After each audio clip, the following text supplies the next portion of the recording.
மட்டுமல்ல, மூ என்பது முகுந்தனாகிய திருமாலை குறிக்கும். ரூ என்பது ருத்ரனாகிய சிவபெருமானை குறிக்கும். கா என்பது திருமாலினுடைய நாபி கமலத்தில் அவதரித்த பிரம்மனை குறிக்கும். திருமால் தன்னுடைய மார்பில் மகாலட்சுமியை வைத்திருக்கிறார். சிவபெருமான் தன்னுடைய இடப்பாகத்தில் உமாதேவியை வைத்திருக்கிறார். பிரம்மன் தன்னுடைய நாக்கில் சரஸ்வதியை வைத்திருக்கிறார்.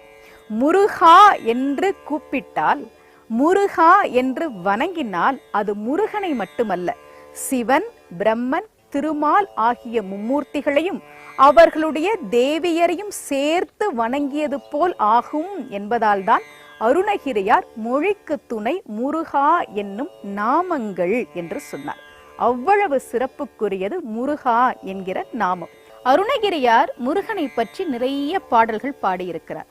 ஆனாலும் ஒரு பாடலை குறிப்பிட்டு சொல்ல வேண்டும்.